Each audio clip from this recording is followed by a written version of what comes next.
আসসালামু আলাইকুম ওয়া রাহমাতুল্লাহি ওয়া বারাকাতুহু।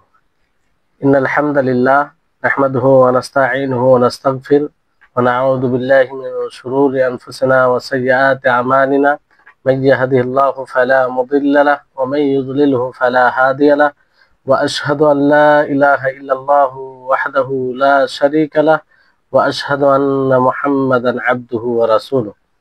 আম্মা বা'দ। رب اشرح لي صدري ويسر لي أمري واحلل عقدة من لساني يفقهوا قولي رب زدني علما رب زدني علما اللهم إني أسألك علما نافعا ورزقا طيبا وعملا متقبلا।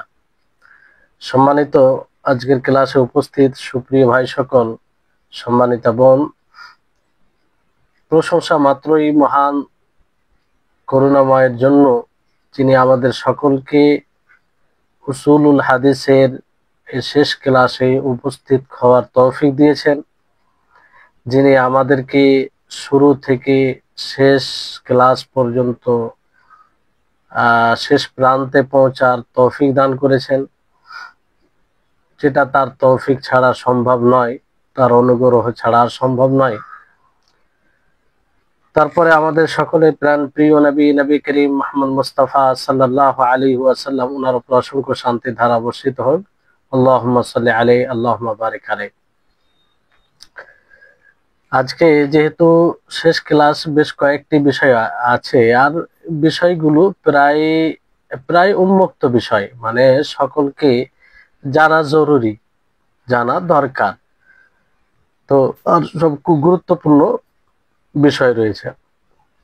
তো প্রথম যেটা বিষয়, যে ওস্তাদ ও ছাত্রের আদব, আদাব ও শেখ ও তালিব, একজন শিক্ষক ও ছাত্রের আদব কি হবে। তো আদবকে তিন ভাগে বিভক্ত করা হয়েছে। এক হচ্ছে যে এমন কিছু শিষ্টাচার আদব যেটা ছাত্র ও ওস্তাদ উভয়ের সাথে সম্পৃক্ত, কিছু আদব যেটা শুধু শিক্ষকের সাথে সম্পৃক্ত, আর কিছু আদব শিষ্টাচার যেটা শুধু ছাত্রের সাথে সম্পৃক্ত। এই তিন প্রকারের আদব আমরা জানব। তো সর্বপ্রথম আমরা সেই আদব, সেই শিষ্টাচার গুলো জানব, যে শিষ্টাচার আদব গুলো উভয়ের ক্ষেত্রে উভয়ের সাথে সম্পৃক্ত, আর সেটা জানা একদম অত্যন্ত জরুরি। আর এটা সকলের জন্য জানা জরুরি, কারণ শিক্ষা অর্জন করতে গেলে শিক্ষক লাগবে, আর শিক্ষকের জন্য ছাত্র লাগবে। তো উভয়ের আদব থাকা উচিত, শিষ্টাচার থাকা উচিত। তো সেই বিষয় রয়েছে। তো যে সব আদবে উভয়ে শরিক রয়েছে সেগুলো কি, এখানে বলা হচ্ছে মিম্মা তামুসসু ইলাইহিল হাজা, যেটা জানা অত্যন্ত জরুরি। আর সেটা কি, যে শিক্ষক ও ছাত্রের আদব শিষ্টাচার, আর এই আদব শিষ্টাচারে উভয়ে শরিক হয়। প্রথম হচ্ছে ফি তাসহিহিন নিয়া, নিয়াত বিশুদ্ধকরণে, নিয়াত ঠিক রাখতে হবে। শিক্ষক হোক ছাত্র হোক উভয়কে নিয়াত ঠিক করতে হবে। একজন শিক্ষক পড়াবে, তার নিয়াত থাকবে আল্লাহ তাআলার সন্তুষ্টির জন্য, সে মানুষকে শিক্ষা দিচ্ছে, মানুষের জাহালাতকে দূর করছে, অন্ধকার থেকে আলোর দিকে নিয়ে আসে, এটা আল্লাহ তাআলার সন্তুষ্টির উদ্দেশ্যে।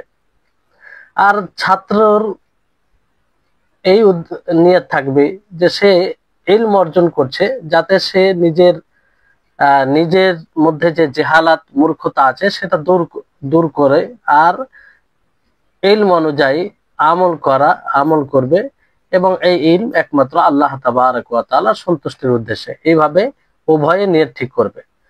তারপরে দ্বিতীয় বিষয় হচ্ছে যে ওয়াতাতহিরুল কলবি মিন আরাদিদ দুনিয়া, দুনিয়ার মোহ থেকে হৃদয়কে পরিষ্কার করা, পাক করা, দুনিয়ার মোহে না পড়া। ইলম অর্জন করতে গিয়ে, ইলম দিতে গিয়ে শিক্ষক ও ছাত্র উভয়কে নিজের হৃদয় পরিষ্কার করতে হবে। অর্থাৎ দুনিয়াবি পার্থিব কোনো বিষয়কে ভিত্তি করে না ইলম দেবে, না ইলম অর্জন করবে। মূল সেটাকে ভিত্তি করে এরকমটা যেন না হয়। একজন শিক্ষা অর্জন করবে এই জন্য যে আমি অমুক জায়গা থেকে পড়ে অমুক ব্র্যান্ডেড ইউনিভার্সিটি থেকে পড়ে আমি লোকের মাঝে যাতে লোক আমার প্রশংসা করে এবং আমি বড় চাকরি পাই, বড় বড় বেতন পাই, আর আমার দুনিয়াবী জীবনটা ভালো হয়, এটাই যদি মূল উদ্দেশ্য থাকে তাহলে কোনো এই শিক্ষার কোনো মূল্য নেই।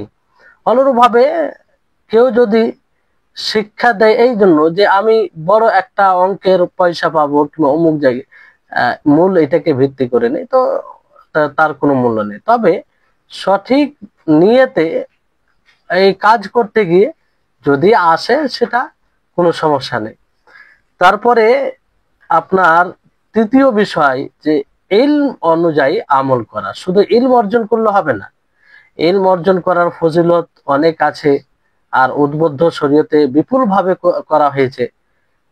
কিন্তু শুধু কি ইলম অর্জন করা যথেষ্ট না, যতটা ইলম অর্জন করবে সেই ইলম অনুযায়ী আমল করতে হবে, শিক্ষক ছাত্র উভয়কে।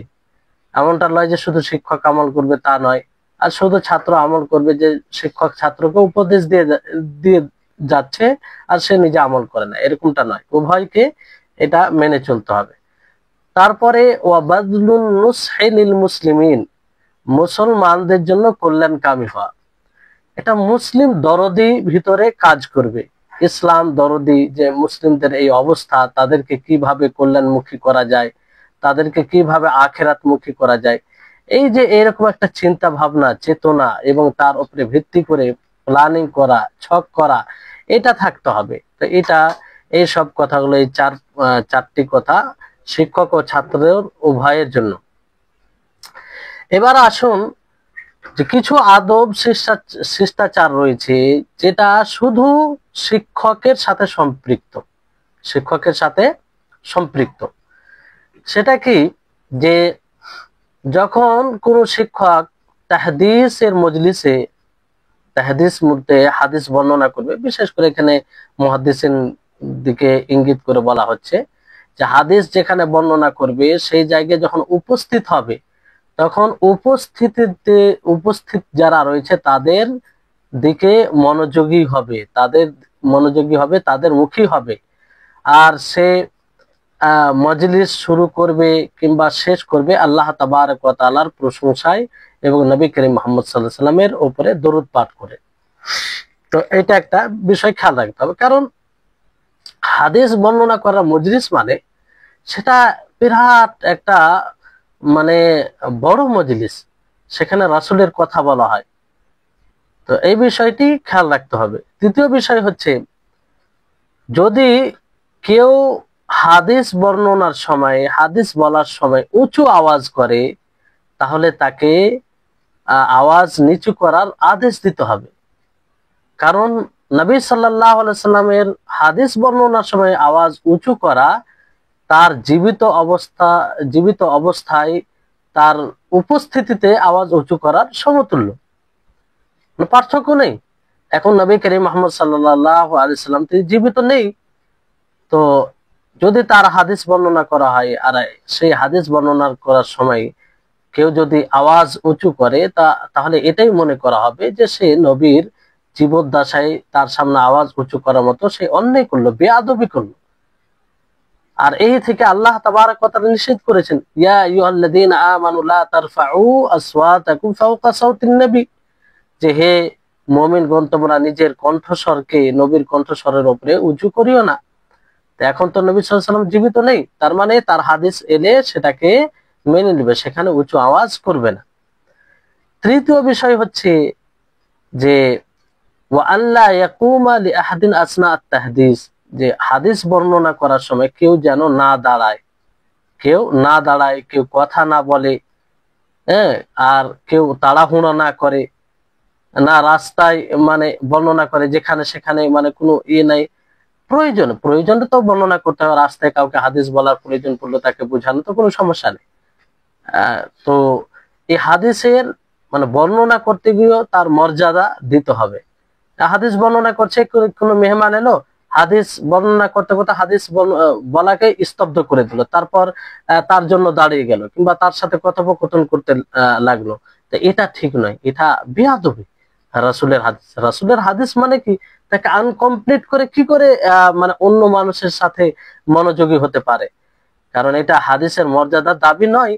তো ফলে পূর্ণ হাদিস করবে, তারপর যে এসেছে যার সাথে কথা বলার প্রয়োজন আছে সেটা হাদিসের মজলিসকে পূর্ণ করে, কমসে কম যে হাদিসটি বলছে সেটা পূর্ণ করে তার সাথে কথা বলবে। তারপরে হাদিস বর্ণনা থেকে বিরত থাকবে কখন?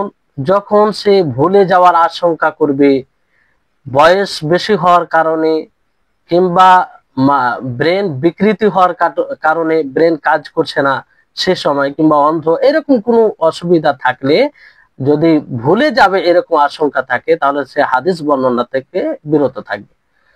এবার চিন্তা করুন যে হাদিস বর্ণনা করতে গিয়ে এতগুলো আদবের খেয়াল রাখতে হবে, আর মুহাদ্দিসিনগণ টু বা টু খেয়াল রাখতেন, প্রত্যেকটি বিষয়ে খেয়াল রাখতেন। আপনারা এর সাথে রিলেটেড ঘটনা যদি শুনেন অবাক হবেন যে আমাদের মুহাদ্দিসিনগণ তিনারা কিভাবে এই হাদিসের মর্যাদা দিতেন। মানে কথা বলা, তারপরে হাদিস বর্ণনার সময় অন্যদিকে মনোযোগী হওয়া, এগুলো কোনো ভাবে তিনারা পছন্দ করতেন না। যাই হোক, ঘটনা অনেক আছে, সেগুলোর দিকে যাব না, কারণ কথা লম্বা হয়ে যাবে। ইনশাআল্লাহ কোনো এক সময় সুযোগ থাকলে মুহাদ্দিসিনদের খিদমাত হাদিস বর্ণনাতে এটা ইনশাআল্লাহ তাতে আলোচনা যদি সুযোগ হয় তো করা যাবে। তাহলে এগুলো আদব হচ্ছে কার সাথে? শিক্ষকের সাথে। যে হাদিস বর্ণনা করবে, হাদিস বলবে, তার সাথে এই সব আদবগুলো রয়েছে, এগুলো খেয়াল করতে হবে। তারপরে কিছু আদব শিষ্টাচার রয়েছে যেগুলো শুধু ছাত্রের সাথে সম্পৃক্ত, যে শিক্ষা অর্জন করবে শিক্ষার্থী তার সাথে সম্পৃক্ত। সে কি করবে? যে শেখের অর্থাৎ শিক্ষকের সম্মান করবে, তার শ্রদ্ধা করবে। আর শিক্ষকের শ্রদ্ধা করা মানে ইলমের মর্যাদা দেওয়া, ইলমের মর্যাদা দেওয়া। কারণ ইলমের কারণেই তিনি শিক্ষক, ইলমের কারণেই তার কাছ থেকে আমরা উপকৃত হচ্ছি। ফলে যে শিক্ষক হবে, যে আলেম হবে, যার কাছ থেকে শিক্ষা অর্জন করবে, তার সম্মান করতে হবে, তার শ্রদ্ধা করতে হবে। এটা একটা মানে বিশেষভাবে মনে রাখতে হবে। দ্বিতীয় বিষয় হচ্ছে যে একজন ছাত্রকে, শিক্ষার্থীকে কোনো সময় যেন তার অহংকার, তার লজ্জা, তার হায়া ইলম থেকে বিরত না রাখে। জ্ঞান অর্জনে পরিপূর্ণ চেষ্টা করা থেকে বিরত, বাধা না দেয় জ্ঞান অর্জন করা থেকে পুরোপুরি ভাবে। যদিও যার কাছ থেকে জ্ঞান অর্জন করছে সে ছোট হয়, বয়সে ছোট হয়, তারপরও ইলম অর্জন করতে গিয়ে কোনো প্রকারের যাতে লজ্জা না করে, হায়া না করে এবং অহংকার তাকে বাধা নেই। অনেক সময় মনে করে এর কাছ থেকে ইলম অর্জন করবে, এই তো এরকম মানুষ, এর চেয়ে আমি কম নাকি। তো এটা অহংকার। ইলম অর্জন করতে গিয়ে এরকম কিছু করা যাবে না। সালাফদের মধ্যে এরকম অনেক উদাহরণ আছে যিনারা ইলম অর্জন করতে গিয়ে কোনো সময় অহংকার করেনি, না লজ্জা তাদেরকে বাধা দিয়েছে। কিন্তু বর্তমান সময়ে দেখবেন অনেকেই আছে লজ্জার কারণে ইলম অর্জন করে না, লজ্জার কারণে। আর লজ্জার কারণে অনেক সংশয় জিজ্ঞাসা করে না। তো এই লজ্জা, এটা হচ্ছে নিন্দনীয় লজ্জা। আর এটা আসলে প্রশংসনীয় লজ্জা নয়, এটাকে খাজিল বলা হয় আরবিতে, যে এটা মূলত প্রশংসনীয় লজ্জা নয়। তো এই বিষয়টি খেয়াল রাখতে হবে। আর এই জন্য সালাফগণ বলতেন যে অহংকারী এবং যে ইলমের প্রতি লজ্জাশীল হয় সে কখনো ইলম অর্জন করতে পারে না। মানে সে ওই রকমই থাকে, ইলম এলেও বাহ্যিক দিক দিয়ে দেখা যায়, কিন্তু মূলত সে ইলম দ্বারা সে নিজে উপকৃত হয় না এবং অন্যরা উপকৃত হতে পারে না। তারপরে তৃতীয় বিষয় খেয়াল রাখতে হবে যে শিক্ষকের যে কঠোরতা রয়েছে তার উপরে ধৈর্য ধারণ করতে হবে। একটা মানুষ সবসময় একরকম মেজাজে থাকে না, কখনো সুস্থ মেজাজ, কখনো একটু শুষ্ক মেজাজ, কখনো একটু কড়া, কখনো মানে একটা মানুষের ফিতরাত, একটা স্বভাব। তো ছাত্রকে এটা ভেবে নিতে হবে যে হয় অনেক সময় হয়তো অকারণে বকাঝকা করে, অকারণে কিছু বলে দেয়, তো এটা সহ্য করতে হবে। হ্যাঁ, তাতে উত্তেজিত হয়ে গেলে হবে না, কারণ মানুষ সবসময় বরাবর থাকে না। তো ওই হিসাবে ওই দিক দিয়ে মানুষকে ভাবতে হবে। অনেক সময় হয়তো প্রশ্নের উত্তর দিতে গিয়ে রেগে যায়, সব সময় নাই, কোনো সময় রেগে যায়, হয়তো মেজাজ ঠিক থাকে না, তো এগুলো সহ্য করতে হবে। তারপরে বিষয়টি হচ্ছে যে একজন ছাত্রকে শিক্ষক যা বলবে সেটা ভালোভাবে সংরক্ষণ করার, মুখস্থ করার, সেটাকে কায়েদ করার মানে লিখে রাখার, এবং তা দ্বারা মানে সে শিক্ষক দ্বারা যা কিছু মুখস্থ করবে সেটা বারবার মুজাকারা করা সাথীদের সাথে, আর সেই বিষয়ে বারবার চর্চা করা, এটা জরুরি। মানে এটা করতে গেলে কি হবে, তার ইলমে মজবুতি আসবে, সে ভালোভাবে ইলম অর্জন করতে পারবে এবং সেটা স্থির থাকবে, সেটা স্থির থাকবে। এজন্য আব্দুল্লাহ ইবনে মাসউদ রাদিয়াল্লাহু তাআলা আনহুমা তিনি বলেন যে তাযাকারুল হাদিসা ফাইন্না মুযাকারাতাহু হায়াতুহু, যে তোমরা হাদিসের মুযাকারা করো, এক অপরের সাথে আলোচনা করো, বলা বলি করো, কারণ কোন হাদিসের মুযাকারা তাকে জীবিত করার সমতুল্য, মানে সেটা স্থির থাকে, মুখস্থ থাকে, ভুলে যায় না মানুষ। তারপর আব্দুল্লাহ ইবনে আব্বাস রাদিয়াল্লাহু তাআলা আনহুমা তিনি বলেন যে মুযাকারাতুল ইলমি সাআতান খায়রুম মিন ইহয়াইল লাইলি, যে হাদিসের মুযাকারা করা, হাদিসের মানে আলোচনা করা, মানে ইলমের মুযাকারা করা, মুযাকারা মানে এক অপরের সাথে আলোচনা তর্ক করা। এই 1 ঘন্টা যদি আপনি ইলম নিয়ে আলোচনা করেন এক অপরের সাথে, তাহলে এই রাত্রিকে জীবিত করার মানে রাত্রি জাগরণ থেকে সেই 1 ঘন্টা উত্তম হবে। বুঝতে পেরেছেন? আর বাস্তবে এটা আপনি দেখবেন যে সব ব্যাপারে আপনি আলাপ আলোচনা করে থাকেন সাথীদের সাথে, সেটা আপনার ব্রেনে স্থির থাকে, সেটা ভুলেন না। আর যে সব ব্যাপারে কখনো আপনি কারোর সাথে গল্প করেননি, বলেননি, তাহলে ওই জিনিসটা ভুলে যান। এই জন্য মাদ্রাসার ছাত্রদেরকে বিশেষভাবে এই জিনিসের প্রতি উদ্বুদ্ধ করা হয়। তাদেরকে বলা হয় যে তোমরা হালকা বানিয়ে এক একটা বই নিয়ে তোমরা আলোচনা করো, তর্ক করো, বলো, এক অপরকে প্রশ্ন করো, তাহলে এইভাবে স্থির থাকবে, মানুষের ব্রেন খুলবে। জি।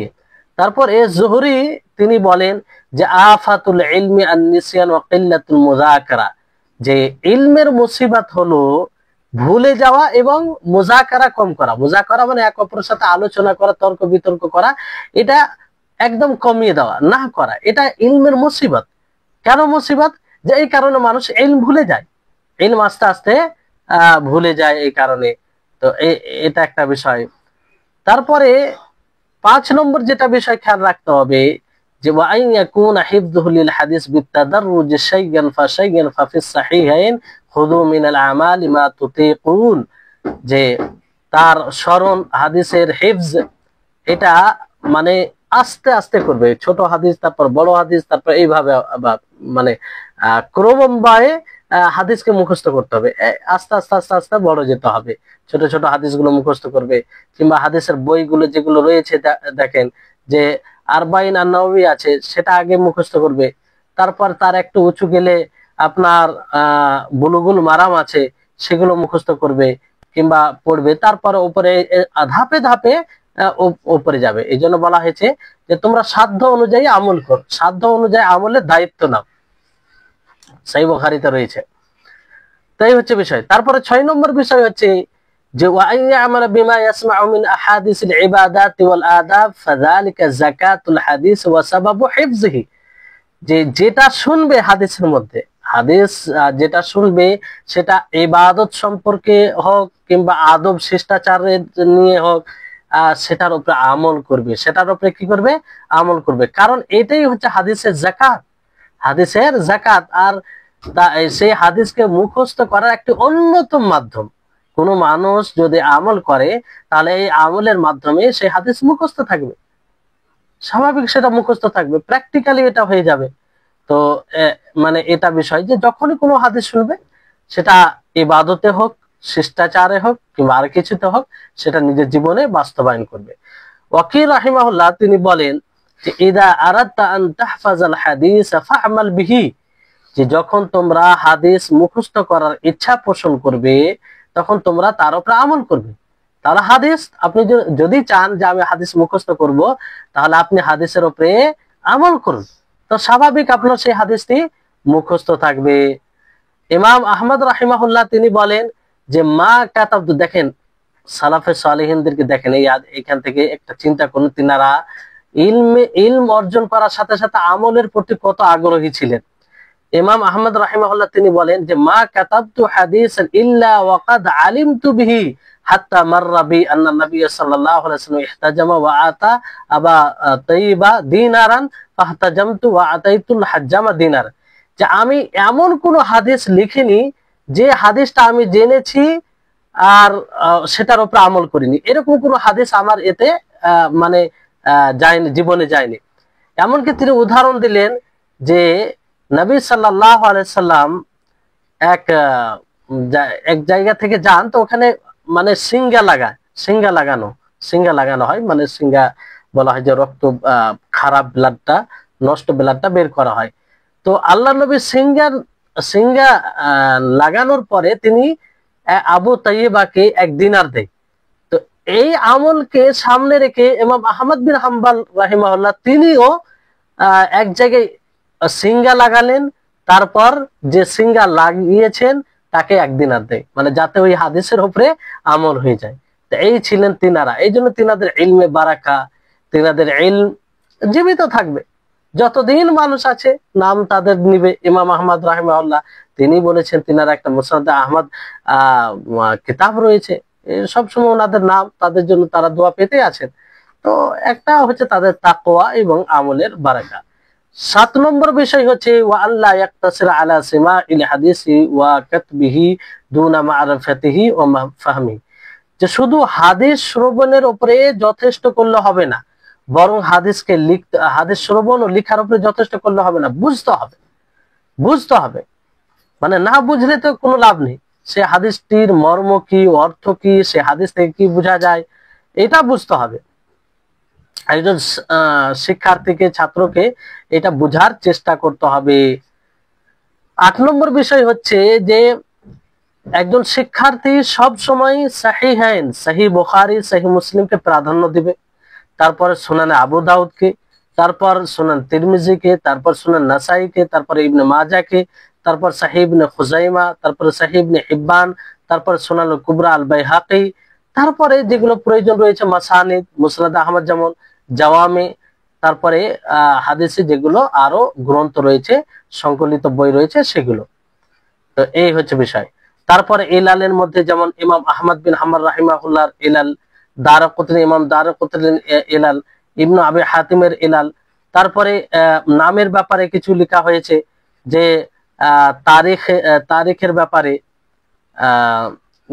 তারিখুল কাবির লিল বুখারী, তারপরে তারিখ ইবনে আবি খায়সামা, তারপরে যেগুলো বইয়ে নামকে জব্দ করা হয়েছে, নামের মানে ভালো করে বুঝিয়ে দেওয়া হয়েছে যে এই নামটা এরকম হবে, তো এই ব্যাপারে বই রয়েছে ইকমাল লি ইবনে মাকুলা। তারপর গরিব মানে অপরিচিত শব্দের পরিচয় করিয়ে দিয়েছে, এমন শব্দ আছে যে দুর্বোধ, মানে দুর্গম্য শব্দ, মানে বোঝা যায় না, ওই শব্দের ব্যাখ্যা করেছে। তো এরকম ব্যাপারে একটা বই আছে আর নেহায়া লি ইবনিল আসির, আর এগুলো যাতে মজবুত হয়ে যায়, বোঝা যায়। তো এই হচ্ছে, আপনি যদি বইগুলো দেখেন, অনেক সাধারণ মানুষের ধারণা নেই। সাধারণ মানুষ মনে করে কি যে মাদ্রাসায় পড়ে কোরআন হাদিসের বইগুলো আছে, এগুলো পড়ে। আপনি বই যদি দেখেন সালাফ গুণের বই, তো আপনি অবাক হবেন যে তারা এত অল্প সময়ে এতগুলো বই কিভাবে লিখেছেন। এমনও সালাফদের মধ্যে আলেম আছেন যে তার বইয়ের পাতা যদি তার জীবনের সাথে হিসাব করা হয়, তো মিনিটে মানে 50-এর কাছাকাছি এরকম হয়ে যায়। তো এটা ভাবতে অবাক লাগে, এটা আসলে বারাকা তাদের জীবনে, এটা তো সম্ভব নয়, কিন্তু কিভাবে হয়েছে আল্লাহ আলাম, তাদের জীবনের একটা বারাকা। কারণ হাদিসে আছে মানুষ যখন সৎকর্ম করবে, ভালো কাজ করবে, তা আল্লাহ তাআলা তাদের জীবনে বারাকা দান করে। তো সেই বারাকার এগুলো লক্ষণ। তো এই হচ্ছে বিষয়। তাহলে এগুলো ছাত্রের সাথে সম্পৃক্ত যেগুলো আদব শিষ্টাচার, এগুলো খেয়াল রাখতে হবে।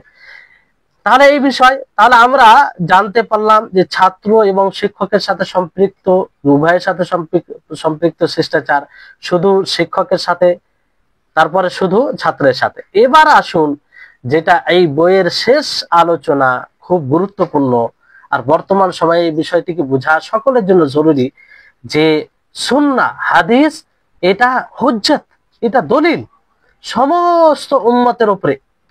হ্যাঁ, মানে খাতিমাতুন ফি আন্না সুন্নাতা হুজ্জাতুন আলা জামিইল উম্মাহ, মানে শেষ বইয়ের শেষ হচ্ছে এই এই বিষয়ে যে সুন্নাহ, নবী সাল্লাল্লাহু আলাইহি সাল্লামের হাদিস, এটা সকল উম্মতের উপরে হুজ্জাত, দলিল। এর অসংখ্য দলিল আছে, এর অসংখ্য দলিল আছে। কারণ এই বিষয়টি কেন বোঝা দরকার, দেখেন বর্তমান সময়ে এখন বেশি একটা ফিতনা চাড়া দিয়েছে, মানে নাড়া দিয়েছে তারা, এই ফিতনা যে আহলুল কোরআন নিজেকে বলে, বলে যে কোরআন শুধু আমল করলেই হবে, হাদিসের প্রয়োজন নেই, নিজেকে আহলুল কোরআন বলে, অথচ তারা আহলুল কোরআনও নয়। তাদের নাম হিসাবে যেহেতু নাম পড়ে গেছে, ওই জন্য আহলুল কোরআন বলা হয়, বাকি তারা কোরআনকেও মানে না, তারা কোরআনকেও অস্বীকার করে, তারা কোরআনকেও অস্বীকার করে। তো এদের মোকাবেলা করতে হবে, আপনাকে বুঝতে হবে। আপনি কমসে কম যদি বুঝেন যে তারা ভুল পথে আছে, তারা পথভ্রষ্ট, তাহলে আপনি তাদের নিকটে যাবেন না, তাদের কথা গুরুত্ব দিবেন না, তাদের থেকে মানুষকে সতর্ক করবেন। আর যখন আপনি বিষয়টি না বুঝবেন, তো কোনো সময় ওই ইচ্ছা ইচ্ছা না হলে কোনো সময় তাদের কথা আপনার কর্ণে পৌঁছাবে, বাহ্যিক দিক দিয়ে খুব চমৎকার মনে হবে, ফলে আপনি তাদের কথাই প্রভাবিত হয়ে তাদের তাদের জালে, তাদের ভ্রষ্টতার জালে ফেসে যাবেন। ফলে এই বিষয়গুলো বুঝতে হবে, আপনাকে কাজ করতে হবে যে না, এটা তারা একদম পথভ্রষ্ট, সূর্যের আলোর নেই, তারা পথভ্রষ্ট, এতে কোনো সন্দেহ নেই। কারণ কোরআন হাদিস ছাড়া সম্ভব নয় বুঝা, না হাদিস কোরআন ছাড়া বোঝা সম্ভব, দুটোই এক অপরকে মানে আবশ্যিক করে ধরে রাখে, মানে এক অপর ছাড়া বোঝা যায় না। তো আল্লাহ তাবারক ওয়া তাআলা যেমন কোরআনুল কারীমে বলেন, ওয়ামা আতাকুমুর রাসূলু ফাখুযুহু ওয়ামা নাহাকুম আনহু ফান্তাহু, সূরা হাশরের 7 নম্বর আয়াত, যে রাসূল তোমাদেরকে যা দেবে তার সেটা গ্রহণ করে না, যা থেকে নিষেধ করবে সেটা থেকে বিরত থাকো, সেটা থেকে কি থাকো, বিরত থাকো। এর চাইতে আর সুস্পষ্ট দলিল কি হবে? তো রাসূল কি দিবে বলেন? রাসূল তো হাদিস দেবে না, রাসূল কি দিবে? হাদিস দিবে, সেটাকে আল্লাহ তাআলা বলেছেন যে রাসূল যা দিবে তুমি গ্রহণ করো। তো এটা কি সুন্নাহ হুজ্জাত আমাদের জন্য, দলিল আমার জন্য, এটা দলিল নয়। তারপরে আল্লাহ তাবারক ওয়া তাআলা কি বলেন, কুল ইন কুনতুম তুহিব্বুনাল্লাহ ফাত্তাবিউনি ইউহিব্বুকুমুল্লাহ ওয়া ইয়াগফির লাকুম যুনুবাকুম, সূরা আলে ইমরানের 31 নম্বর আয়াত, যে হে নবী আপনি বলুন, যদি তোমরা আল্লাহকে ভালোবাসো, তোমরা আল্লাহকে ভালোবাসো, ফাত্তাবিউনি, আপনি বলুন যে আমার যেন অনুসরণ করে, অর্থাৎ নবীর অনুসরণ করে। তো নবীর অনুসরণ কিসে করবে? আরে যে যার ভিত্তিতে অনুসরণ করবে সেটা তো হাদিস না। আল্লাহ নবী বলেছেন যে এইভাবে চলো, এইভাবে চলবে, তোমরা এটা করো না, ওটা সেটা করবে না, ওটাই তো হাদিস, রাসূল সাল্লাল্লাহু আলাইহি ওয়াসাল্লামের আদর্শ। তো যদি আল্লাহ নবীর অনুসরণ করি, তা আল্লাহ তাআলা আমাদেরকে ভালোবাসবে আর আল্লাহ তাআলা ক্ষমা করবে। তারপরে আল্লাহ তাবারক ওয়া তাআলা সূরা আহজাবের 21 নম্বর আয়াতে বলেন, লাকাদ কানা লাকুম ফি রাসূলিল্লাহি উসওয়াতুন হাসানাতুন লিমান কানা ইয়ারজুল্লাহ ওয়াল ইয়াউমাল আখির, যে তোমাদের জন্য রাসূল সাল্লাল্লাহু আলাইহি সাল্লামের জীবনীতে উত্তম আদর্শ রেখেছে। কাদের জন্য? যারা আল্লাহর প্রতি আশা রাখে এবং ইয়াউমে আখিরাত, শেষ দিবসের প্রতি আশা রাখে। তাহলে রাসূল সাল্লাল্লাহু আলাইহি ওয়াসাল্লামের জীবনীতে আদর্শ, তো আদর্শ কে হয়? যার আদর্শকে ফলো করে চলা হয়, আইডিয়াল হয়, উসওয়ায়ে হাসানা। নবী সাল্লাল্লাহু আলাইহি ওয়াসাল্লামের জীবনীতে উসওয়ায়ে হাসানা রয়েছে, এটা আল্লাহ তাআলা বলেছেন। তো উসওয়ায়ে হাসানা বলতে কি? তার আদর্শ বলতে তার সুন্নাহ, তার হাদিস, তিনি যেভাবে চলেছেন, যেভাবে যে কথা বলেছেন, তো এটাই তো। তো এটা কি সুন্নাহর দলিল নয়? তারপর আল্লাহ তাবারক ওয়া তাআলা কি বলেন, ফালা ওয়া রাব্বিকা লা ইউমিনুনা হাত্তা ইউহাক্কিমুকা ফীমা শাজারা বাইনাহুম সুম্মা লা ইয়াজিদু ফি আনফুসিহিম হারাজাম মিম্মা কাযাইতা ওয়া ইউসাল্লিমু তাসলিমা, সূরা নিসার 65 নম্বর আয়াত, যে তোমার রবের কসম, আল্লাহ তাআলা নিজের কসম খেয়ে বলছেন যে তোমার রবের কসম, তারা অতক্ষণ পর্যন্ত মুমিন হবে না যতক্ষণ পর্যন্ত তারা তাদের বিবাদিত বিষয়ে তোমাকে হাকিম বলে না মেনে নিবে, বিচারক হিসেবে না মেনে নিবে। তারপর নিজের নফসে তারা কোনো প্রকারের দ্বিধা পাবে না, সংকোচ পাবে না, আর যেটাই আপনি ফয়সলা দিবেন সেটা তারা পুরোপুরি ভাবে মেনে নেবে। তাহলে আল্লাহ নবী যেটা ফয়সলা করবেন, যেটা তিনি বিচারক হিসেবে, কিসের ভিত্তিতে বিচারক আল্লাহ নবীকে মানবে? তো আজকে যে নবীর হাদিস আছে সেটাই বিচারক, নবীর হাদিসকে শেষ সিদ্ধান্ত মনে করা, চূড়ান্ত মনে করা, এইভাবে রাসূলকে বিচারক মনে করা হলো। তারপর আল্লাহ তাআলা সূরা নিসার 59 নম্বর আয়াতে বলেন যে ফাইন তানাজাতুম ফি শাইইন ফারুদ্দুহু ইলাল্লাহি ওয়ার রাসূল ইন কুনতুম তুমিনুনা বিল্লাহি ওয়াল ইয়াউমিল আখির, যে তোমরা যদি কোনো বিষয়ে মানে দ্বিমত করো তো তোমরা ফিরে যাও আল্লাহ এবং রাসূলের দিকে। ইন কুনতুম তুমিনুনা বিল্লাহি ওয়াল ইয়াউমিল আখির, যদি তোমরা আল্লাহ এবং শেষ দিবসের প্রতি ঈমান রাখো, ঈমান রাখো। তাহলে বিবাদিত বিষয়ে আল্লাহ এবং রাসূলের দিকে ফিরে যেতে হবে, আল্লাহর দিকে ফিরে যেতে হবে, ঠিক আছে। আহলুল কোরআন তারা বলছে যে কোরআনের দিকে ফিরে যেতে হবে, ঠিক আছে, কিন্তু রাসূলের দিকে কিভাবে ফিরে যাবেন? সেই সব জাহিল গুলোকে বলবেন রাসূলের দিকে কিভাবে ফিরে যাবে? রাসূলের দিকে ফিরে যাওয়া মানে হাদিসের দিকে ফিরে যাওয়া, হাদিস, রাসূল সাল্লাল্লাহু আলাইহি ওয়াসাল্লামের সুন্নাহ কি। তারপরে আল্লাহ সুবহানাহু ওয়া তাআলা তিনি সূরা নূরের 63 নম্বর আয়াতে বলেন যে ফালইয়াহদারিল্লাযীনা ইউখালিফুনা আন আমরিহি আন তুসিবাহুম ফিতনা আও ইউসিবাহুম আযাবুন আলীম, যে তাদেরকে ভয় করা উচিত যারা রাসূলের হুকুমের বিরুদ্ধাচরণ করে, রাসূলের আদেশকে অমান্য করে। কিসের ভয় করবে? যে তারা ফিতনার সম্মুখীন হবে এবং তারা ভয়ঙ্কর যন্ত্রণাদায়ক শাস্তির সম্মুখীন হবে। বুঝতে পেরেছেন? তাহলে এখানে রাসূলের হুকুমের বিরুদ্ধাচরণ, তো রাসূল যে এতগুলো হুকুম দিয়ে রেখেছে, তিনি এতগুলো দিক নির্দেশনা দিয়ে রেখেছেন, তার বিরুদ্ধে তো সেগুলো কি? সেগুলো তো হাদিস। তো এরকম ভাবে অসংখ্য দলিল আছে, যে দলিলগুলো দ্বারা এটা স্পষ্ট, দলিল দ্বারা এটা স্পষ্ট।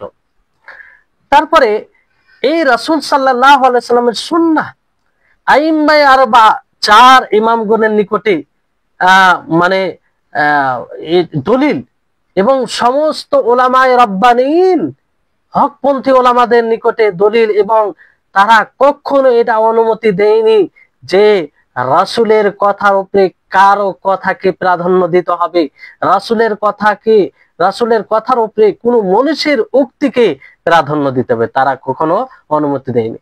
চার ইমাম থেকে নিয়ে আপনি আরো যে ওলামায়ে রাব্বানীন রয়েছে, হকপন্থী ওলামায়ে কেরাম রয়েছে, তারা সকলেই মত দিয়েছেন। তাদের আপনি উক্তি শুনবেন, আপনি অবাক হবেন। তা আজকে যারা অন্ধ অনুসরণ করছে ওই চার ইমামের, তারা কিভাবে কিসের ভিত্তিতে তাদের অন্ধ অনুসরণ করে? অবাক লাগে। অথচ সেই চার ইমামের সুস্পষ্ট উক্তি রয়েছে, হ্যাঁ, আপনারা বুঝতে পারবেন। তো ওনারাও সব সুন্নাতের তাজিম করতেন, সুন্নাতকে প্রাধান্য দিতেন এবং সুন্নাহ অনুযায়ী আমল করাকে এটা সঠিক মনে করতেন। ইবনে আবিদিন তিনি মানজুমার ভাষ্যকারে লিখেন, যেটা নাম রেখেছেন উকুদু রাসমিল মুফতি। তো আবু হানিফা থেকে বিশুদ্ধভাবে এটা প্রমাণিত। তিনি বলেন ইদা সাহাল হাদিস ফাহুয়া মাযহাবি, যে হাদিস বিশুদ্ধ হলে সেটাই আমার মাযহাব, সেটাই আমার পদ্ধতি, সেটাই আমার আমল। এটা কার কথা? ইমাম আবু হানিফার কথা। তো যারা আজকে ইমাম আবু হানিফার অন্ধ অনুসরণ করে, তাদেরকে একবার তো ভাবা উচিত যে আমাদের ইমাম যার আমরা অনুসরণ করছি, তিনি বলছেন যে সঠিক হাদিস পেলে সেটাই আমার মাযহাব, সেটাই আমার মাসলাক, সেটাই আমার পদ্ধতি। আর আজকে এই মানে জাহেলগুলো সেটাকে মানে ভুলে গিয়ে কি করে যে না, ইমামের নিকট থেকে যেটা চলে আসবে সেটা কখনো ভুল হতে পারে না, তারা হাদিসকে প্রত্যাখ্যান করে দেয়, হাদিসকে রদ করে দেয়। আল্লাহ এদের হেদায়েত দান করুন। এত ধৃষ্টতা তারা দেখায়, দুঃসাহসিকতা দেখায়। তারপরে ইমাম ইবনু আব্দুল বার তিনি ইমাম আবু হানিফা থেকে নকল করে বলেন যে এরকমই কথা তিনি নকল করে বলেন। তারপর মালিক থেকে বলেন যে ইমাম মালিক রাহিমাহুল্লাহ বলে, ইমাম মালিক একজন প্রখ্যাত ইমাম, তারও অনুসরণকারী রয়েছে, অন্ধ অনুসরণ মালিক যাদেরকে বলা হয়। বলে যে মা মিন আহাদে ইল্লা ওয়া হুয়া মাখুযুম মিন কালামিহি মারদুদুন আলাইহি ইল্লা রাসূলুল্লাহ সাল্লাল্লাহু আলাইহি ওয়াসাল্লাম, যে দুনিয়াতে রাসূল ব্যতীত অন্য এমন কোন ব্যক্তি নেই যে যার কথাকে প্রত্যাখ্যান করা যাবে না। রাসূল এমন একজন ব্যক্তি যার কথাকে কখনো প্রত্যাখ্যান করা যাবে না। রাসূলের কথা মানে সঠিক, নির্ভেজাল, তাতে কোনো ভুলের কোনো আশঙ্কা নেই, কোনো নাই। তার কথাকে অন্ধভাবে নিতে হবে, বাস্তবায়ন করতে হবে। রাসূল ব্যতীত কারো কথার ব্যাপারে এই ধারণা রাখা যায় না, আর এইভাবে কারো কথাকে নেওয়াও যায় না। ইমাম মালিক রাহিমাহুল্লাহর কথা যারা আজকে অন্ধ অনুসরণ করা হয়, অনেক যারা অন্ধ অনুসরণ করে তারা মনে করে যে ইমাম মালিক যা বলেছেন তিনি সবকিছু সঠিক বলেছেন। ও যদিও অনেক ফতোয়া হাদিস বিরোধী, কারণ ওনার তো ইলমে জ্ঞানে পরিপূর্ণ তা নয়, কোনো মানুষ জ্ঞানে পরিপূর্ণ নয়, তো ভুল হওয়াটা স্বাভাবিক, ভুল হওয়াটাই স্বাভাবিক।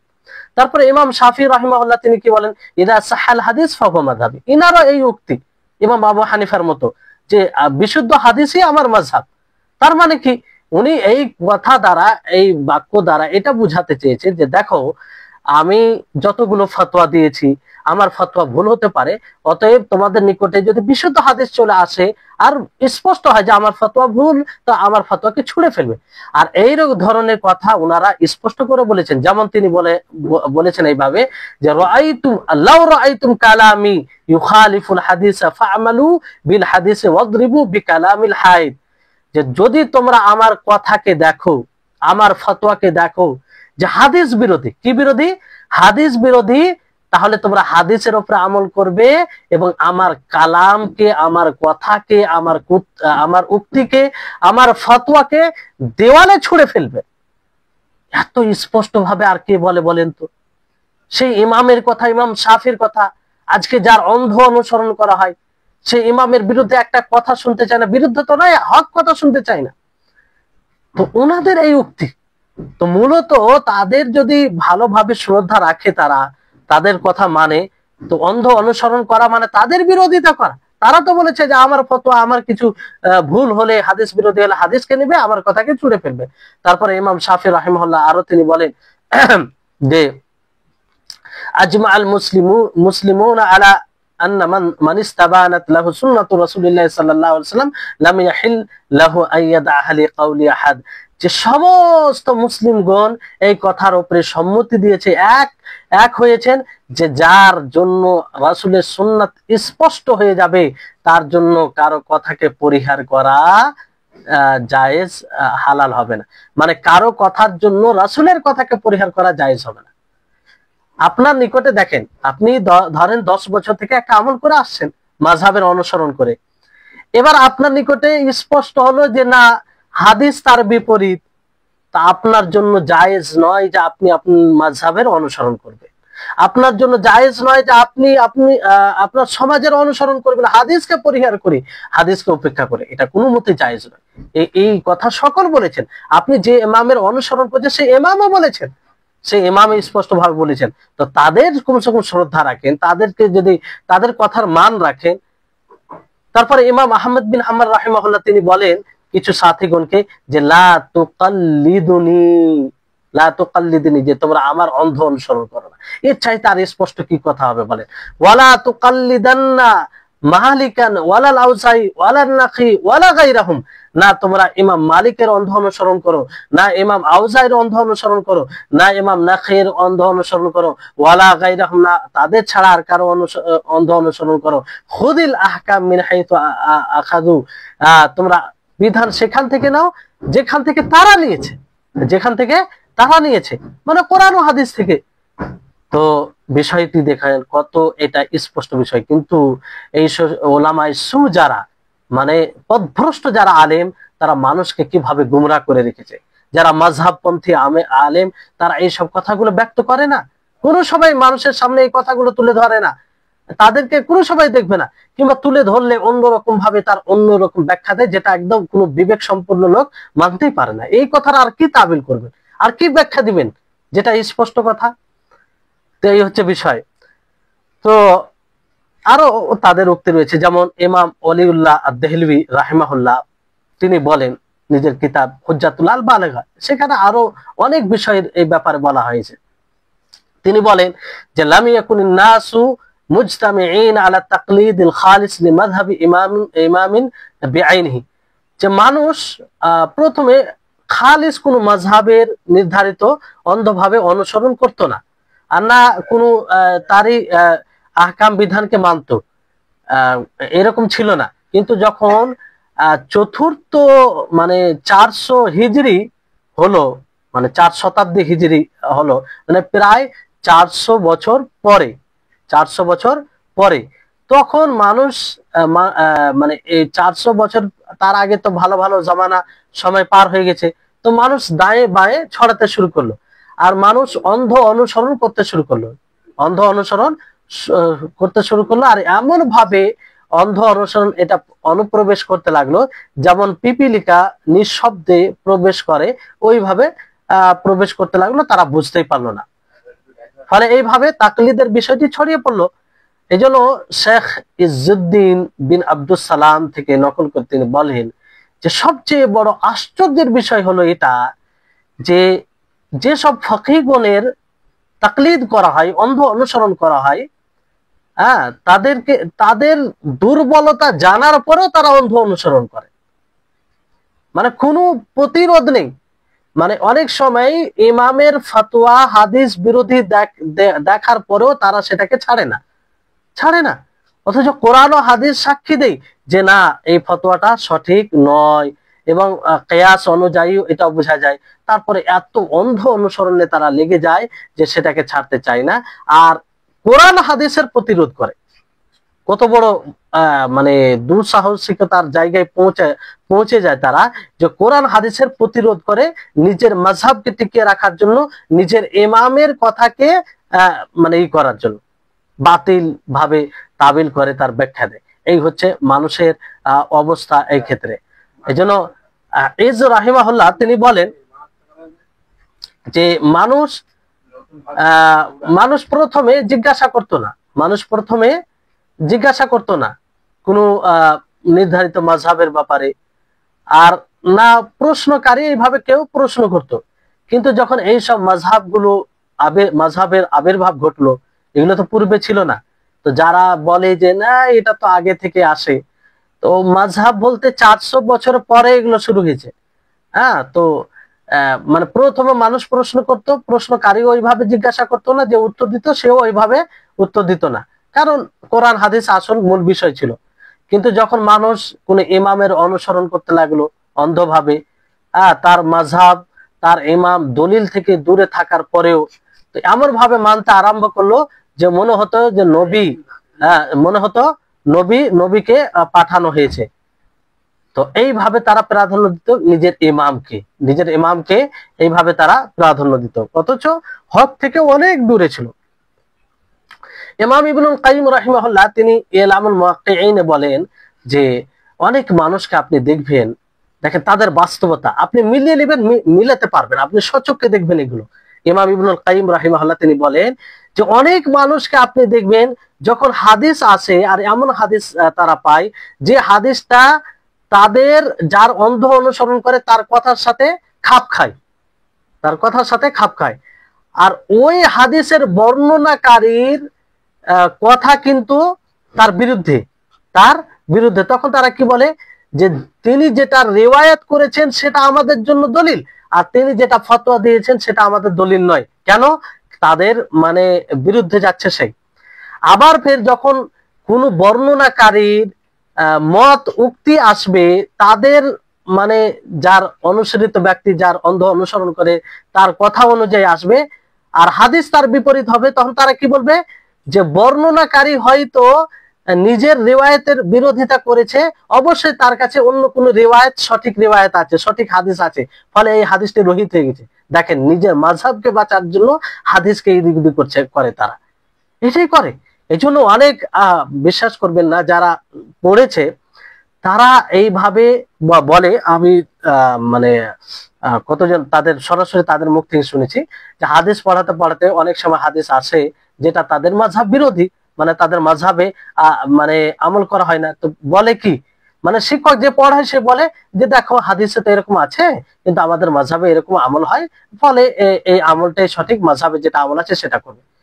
এত বড় দুঃসাহসিকতা কোথা থেকে আসে যে রাসূলের হাদিস আসার পরে বলে যে মাযহাবে যেটা আছে সেটা আমল করো, আর হাদিসে আমল নেই এটা ছাড়ো।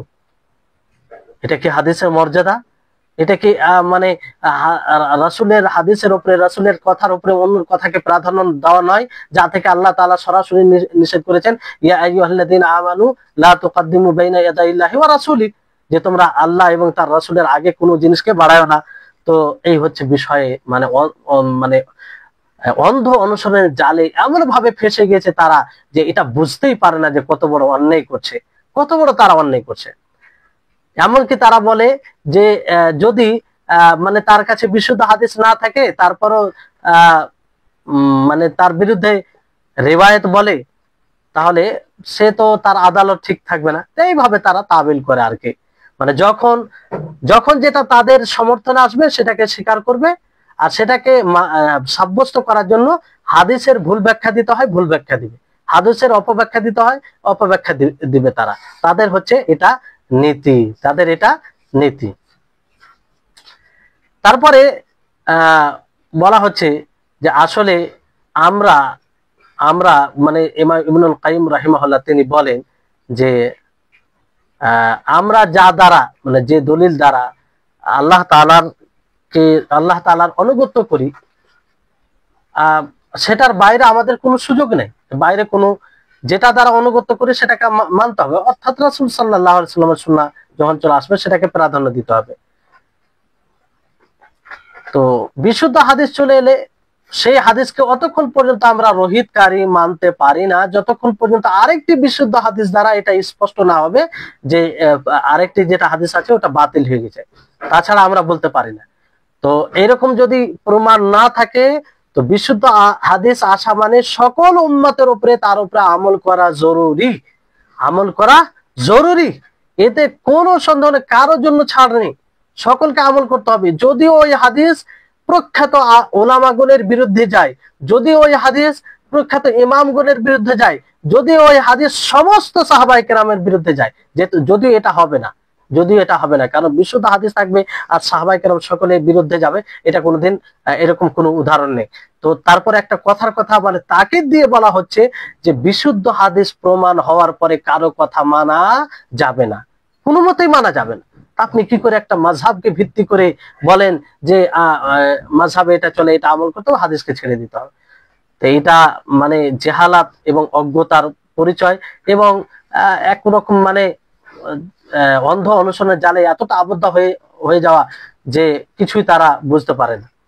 তাহলে বিষয়টি হচ্ছে যে ধরেন একজন বর্ণনাকারী, যেমন ধরেন একজন বর্ণনাকারী একটা হাদিস রিওয়ায়াত করেছে, আবার সে একটা ফতোয়া দিয়েছে, মত ব্যক্ত করেছে, তো তার মত তার বর্ণনাকৃত হাদিসের বিরুদ্ধে যাচ্ছে। তো এটা অনেক সময় এরকমটাও হতে পারে যে বর্ণনাকারী তিনি হয়তো হাদিসকে ওইরকম ভাবে বুঝতে পারেনি, হাদিস বর্ণনা করেছেন কিন্তু হাদিস বুঝতে পারেনি, কিংবা যে সময় তিনি ফতোয়া দেন, যে সময় তিনি তার উক্ত ব্যক্ত করেন, সেই সময় হাদিসটা তার ব্রেনে উপস্থিত ছিল না, এরকমটা সম্ভব রয়েছে, কিংবা তিনি ভুল বুঝেছেন, এগুলো সবগুলো সম্ভব রয়েছে। তো এই এতগুলো সম্ভব থাকার পরে আপনি কি করে বলতে পারেন যে তার কাছে অন্য হাদিস রয়েছে, ফলে এটা বাতিল হয়ে গেছে? একটা হাদিসকে কি করে আপনি বাতিল করে দিতে পারেন?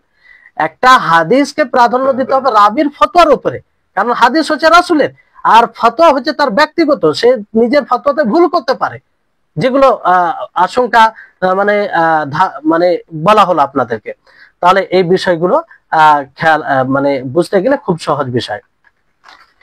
তারপরে শরিয়া কামুসে সাদির মানে তিনি বলেন যে ইদা রাফা আস-সাহাবী খাবরান ইলা রাসূলুল্লাহ সাল্লাল্লাহু আলাইহি ওয়াসাল্লাম ওয়াজাবাল আমালু বিহি আলা মান বালাগাহু মিনাল মুকাল্লিফিন ইলা আন ইয়ালকা খাবরান আখার ইয়ানসুখু আই হিনা ইদিন ফাআলা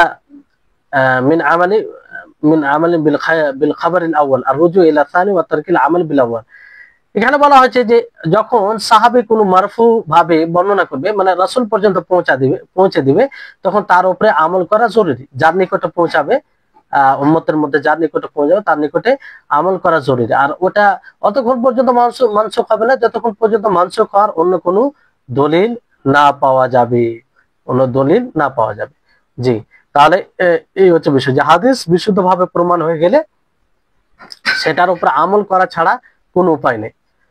তারপরে শেখ সালেহ আল ফুলানি তিনি তার কিতাব ইকাজিল মুহিমে বলেন যে আপনি অনেক কিছু মানুষকে দেখবেন যে ইদা ওয়াজাদা হাদিসান ইউয়াফিকু মাযহাবা ফারিহা বিহি ওয়ান কাদা লাহু ওয়া সাল্লাম, যখন তারা নিজের মাযহাবের সমর্থনে কোনো হাদিস পায় তখন খুব আনন্দিত হয় এবং তার অনুসরণ করে এবং সেটাকে মেনে নেয় তারা।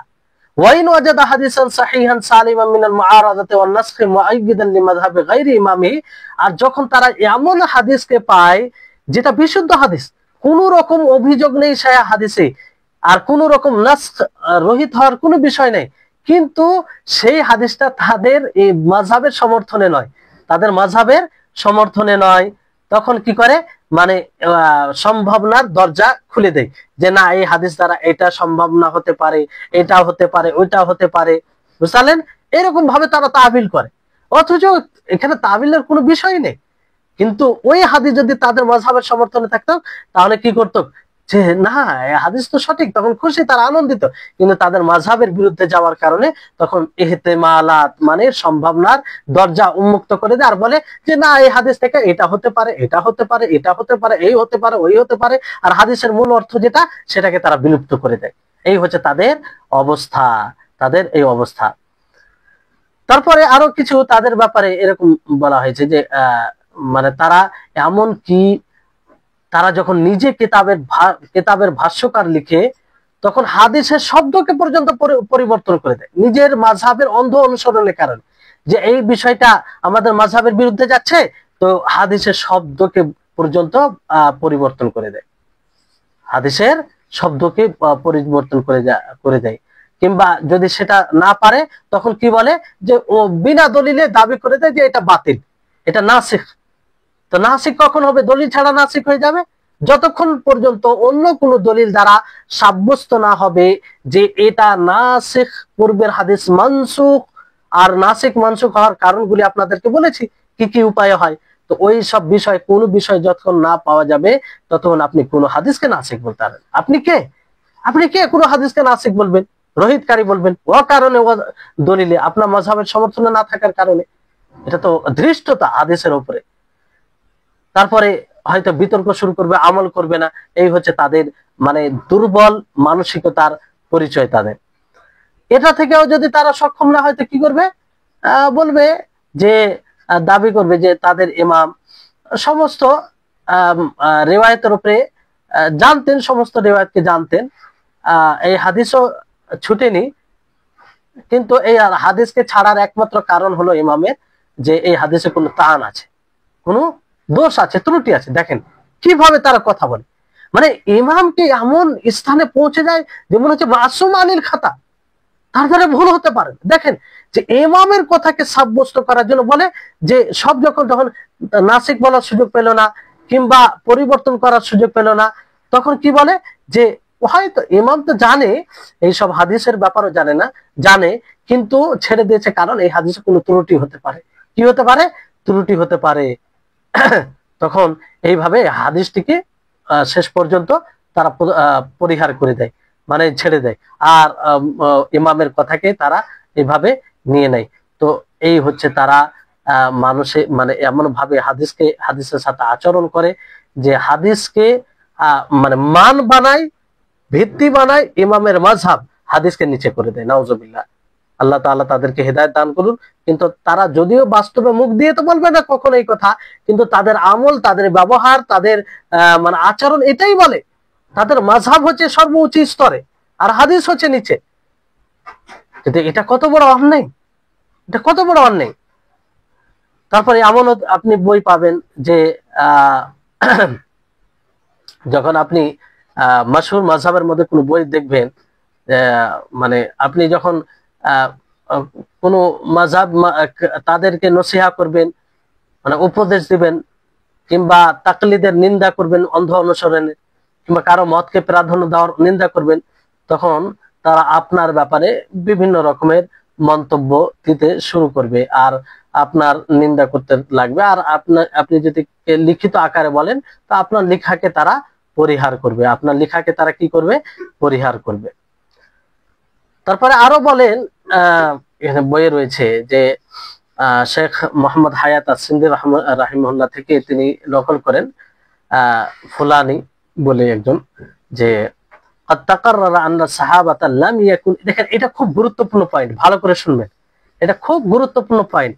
আপনি যারা অন্ধ মাযহাবী অনুসরণকারী তাদের মানে খণ্ডন করতে পারবেন এই পয়েন্ট দ্বারা। উনি বলছেন যে আন্না সাহাবাতা লাম ইয়াকুনু কুল্লুহুম মুজতাহিদিন আলা ইসতিলাহিল উলামা, যে সমস্ত সাহাবায়ে কেরাম উলামাদের পরিভাষায় সকল সাহাবায়ে কেরাম মুজতাহিদ ছিলেন না।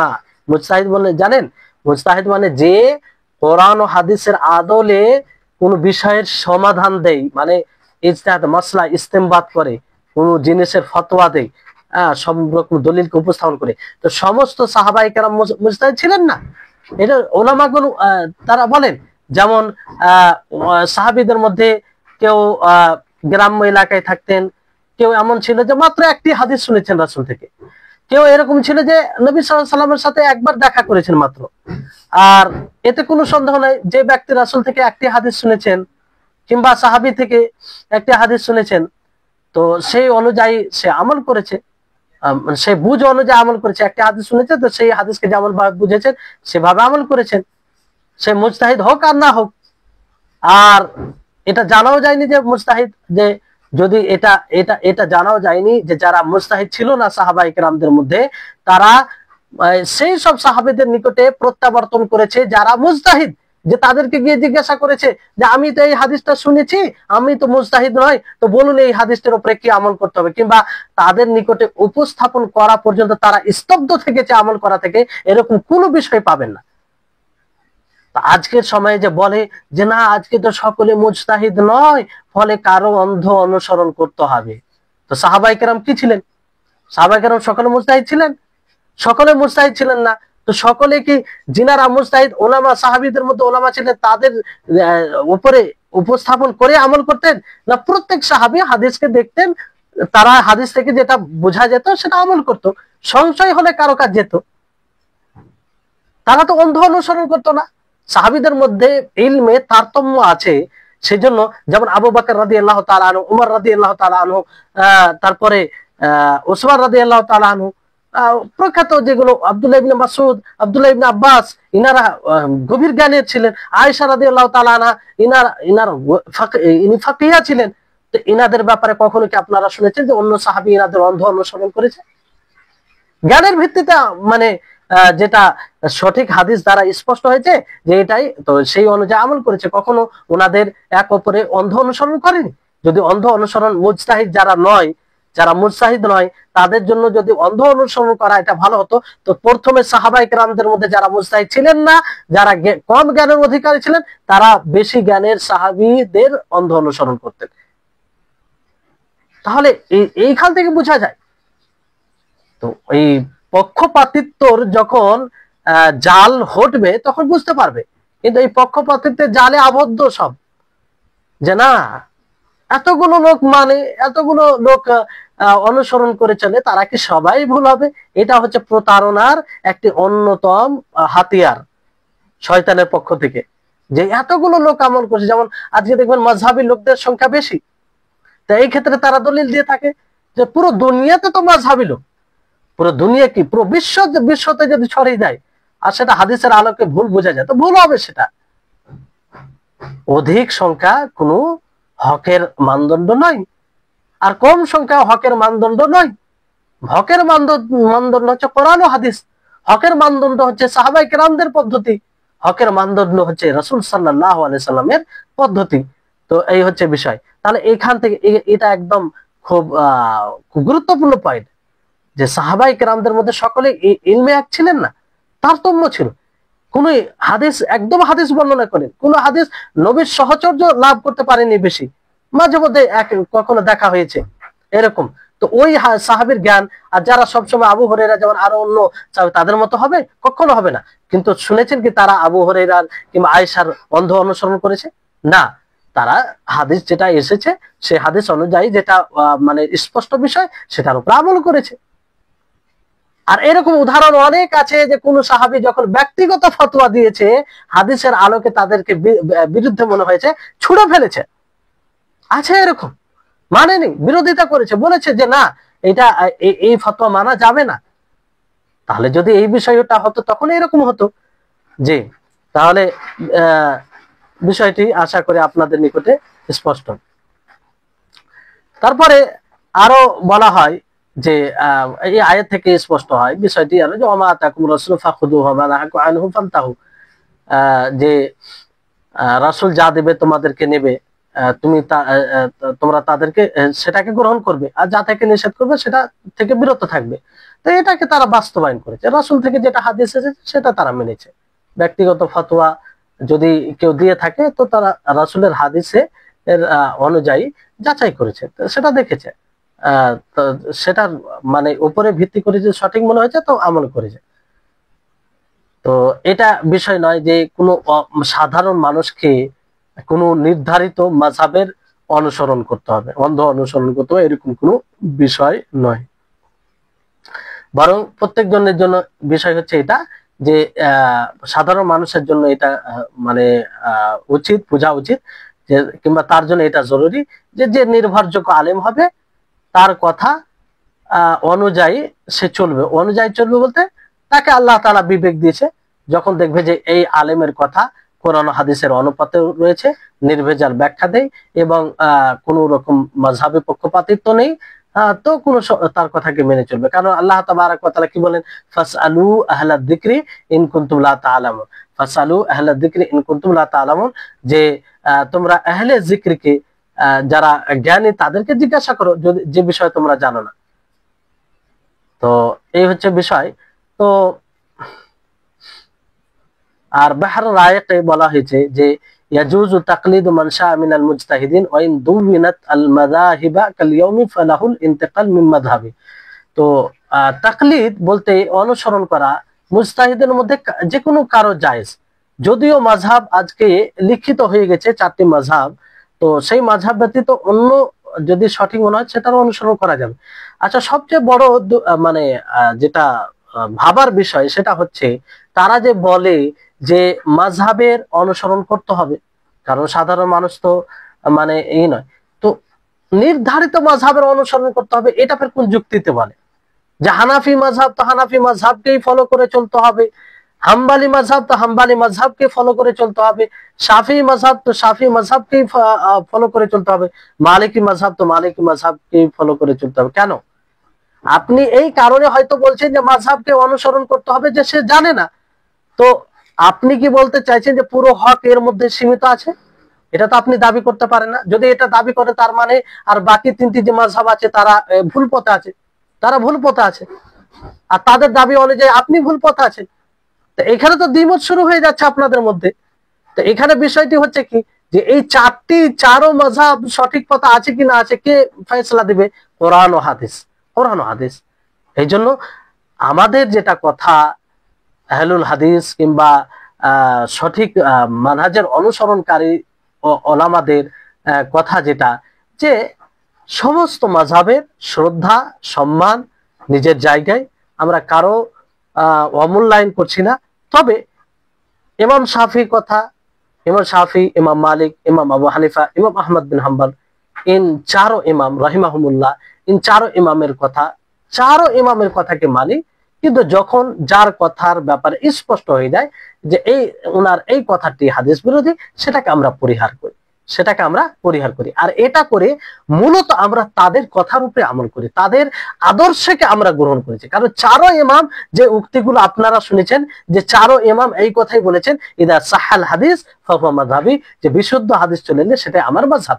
আর এমন ভাবে তারা বলেছেন যে যখনই আমার কথা, আমার ফতোয়া হাদিস বিরোধী হবে তখন আমার কথাকে ছুঁড়ে ফেলবে, এইভাবে সব ইমামগুলো ব্যক্ত করেছেন। তারপরে মোহাম্মদ হায়াত আস-সিন্ধি তিনি বলেন যে হাদাল্লাযী যাকারাহু ওয়াল্লাযী ইয়াদুল্লু আলাইহিল কিতাব ওয়াস সুন্নাহ ওয়া আকওয়ালুল উলামা আলা খিয়ার মিনাস সাবিকিন ওয়াল লাহিকিন ওয়ালা ইবরাতা বিকাউলি মান ক্বালা খিলাফা যালিক ফাইন্না কুল্লা কাউলিন ইউখালিফু কিতাবাল্লাহি ওয়া সুন্নাত রাসূলিল্লাহি সাল্লাল্লাহু আলাইহি ওয়াসাল্লাম ওয়া আকওয়ালাল উলামা আল্লাযীনা হুম আল্লাযীনা হুম সুদুরুদ্দিন ফাহুয়া মারদুদুন আলা কাইলিহি। বলেন যে এই সব কথা যেগুলো বলা হলো এর উপরে কোরআন ও হাদিস প্রতিমন, এবং ওলামায়ে রাব্বানিয়িনদের এটাই কথা, যা পূর্বে হোক পরবর্তীতে সমস্ত ওলামায়ে কেরাম এই কথাই বলেন। আর এর বিরুদ্ধে যারা কথা বলেছে তাদের কথা কোনো ধর্তব্যের বিষয় নয়, কারণ একটা সাফ কথা, পরিষ্কার কথা, যে যার কথায় কিতাবুল্লাহ ও সুন্নাত রাসূলের বিরুদ্ধে যাবে, ওলামা গ্রহণযোগ্য ওলামাদের বিরুদ্ধে যাবে, সেটার কোনো মানে ধরার বিষয় নেই, সেটা প্রত্যাখ্যাত তাদের কথা, কোনো বিষয়। এই জন্য বলতো তিনি বলছেন যে ওয়ালা আযুমু ইল্লা আদিমুল ইলম ওয়া কাসীরুত তাআসসুব ওয়াল্লাহুল মুওয়াফিক লিমা ইউহিব্বু ওয়া ইয়ারদা ওয়ালা কাওলা লি আহাদিন মা রাসূলিল্লাহ সাল্লাল্লাহু আলাইহি ওয়াসাল্লাম কাইনা মান কানা ওয়া আইয়ান কানা ওয়া মিম্মান কানা। যে আমি মানে কোনো মানে তাআসসুব, মানে এক কথাই তিনি বলতে চেয়েছেন এটা, যে রাসূল সাল্লাল্লাহু আলাইহি সাল্লামের কথার সাথে অন্য কথাকে আমরা কখনো প্রাধান্য দিই না। সেই কথা যারই হোক না কেন, সে যতই উঁচু মানের হোক না কেন, যতই বড় জ্ঞানী হোক না কেন। এই জন্য বলা হয় যে ওয়াইদা জা নাহরুল্লাহি বাতালা নাহরু মাআকিদ, যে অবসান হয় রে রাত্রি নিশীথের ঝলমলে তারকার। মানে এটার অর্থ এইভাবে, মানে হক চলে আসার পরে তখন বাতিলটা উন্মুক্ত হয়ে যায়, বাতিল উন্মুক্ত হয়ে যায়। তারপরে লেখক রাহিমাহুল্লাহ দোয়া করে এই বইটি শেষ করেন যে ওয়াবিযালিকা তাম্মা মা কাসাদনা জামাআহু ওয়া খিতামান নাকুলু আল্লাহুম্মা আরিনাল হাক্কাল হাক্কান ওয়ারযুকনা ইত্তিবাআহু ওয়া আরিনাল বাতিলা বাতিলান ওয়ারযুকনা ইজতিনাবাহু ওয়া সাল্লি আল্লাহুম্মা আলা আবদিকা ওয়া রাসূলিকা মুহাম্মাদ ওয়া আলা আলিহি ওয়া সাহবিহি ওয়া সাল্লিম তাসলিমান কাসীরা। যে হে আল্লাহ, তুমি আমাদেরকে হক দেখাও এবং আমাদেরকে তার অনুসরণ করার তৌফিক দাও, তুমি আমাদেরকে বাতিলকে বাতিল হিসাবে দেখাও আর বাতিল থেকে বাঁচার তৌফিক দান করো। আর তুমি তোমার, হে আল্লাহ, তুমি তোমার বান্দা তোমার রাসূলের উপরে রহমত বর্ষণ করো, আর তার আলের উপরে, পরিবারের উপরে, তার সমস্ত সাথীগণের উপরে শান্তি বর্ষণ করো। তো এইভাবে আমরা আলহামদুলিল্লাহ আল্লাহর বিশেষ রহমতে মিন আতিয়াবিল মিনা ফি মুস্তালাহিল হাদিস এই বইটি আমরা শেষ করলাম। শেখ আব্দুল মুহসিন আল আব্বাদ হাফিজাহুল্লাহ সংকলিত বই, যেটা উসুলুল হাদিসে বইটি রয়েছে। আল্লাহ তাবারক ওয়া তাআলার নিকটে দোয়া করি আমাদের যেন এই 20টি ক্লাস ইলমে বারাকার কারণ হয়, এবং আমরা যতটুকু সময় দিলাম এর জন্য আল্লাহ যেন এই সময়টুকু ইবাদত হিসেবে গ্রহণ করেন, আর এইসব বিষয়গুলো যেন বোঝার জন্য সহজ হয়, সহজ আগামীতে যখনই আমরা শুনবো সেটা সহজে যেন বুঝতে পারি, আর এই ইলম যেন আমাদের মধ্যে টিকে থাকে। আল্লাহ তাআলা যারা শুরু থেকে শেষ পর্যন্ত এই ক্লাসে অংশগ্রহণ করেছেন, করে আসছেন, আজ পর্যন্ত আছেন, তাদের জন্য বিশেষভাবে দোয়া করি আল্লাহ যেন তাদেরকে আরো ইলম অর্জনে এরকম ভাবে তৌফিক দান করুন, আর এইভাবে যেন সারা জীবন ইলম অর্জন করতে থাকে, কারণ ইলম অর্জন করাটাই সবচেয়ে বড় ইবাদত, যেটা আপনাদেরকে বলা হয়েছে। আর বিশেষ করে যারা এই ক্লাসের ব্যবস্থা করেছে তাদেরকে আল্লাহ তাআলা এর জাযায়ে খায়ের দান করুন, এবং আগামীতেও মানুষের উপকারের স্বার্থে এরকম ইহসানমূলক কাজ করার জন্য তাদেরকে আরো তৌফিক দান করেন, আর এইভাবে যেন নিঃস্বার্থভাবে মানুষের উপকারে তারা আসতে থাকে, এই কামনা করি আল্লাহ তাআলার নিকটে। এই বলে আজকের ক্লাস শেষ হচ্ছে, এবং এই ক্লাস এই কোর্সও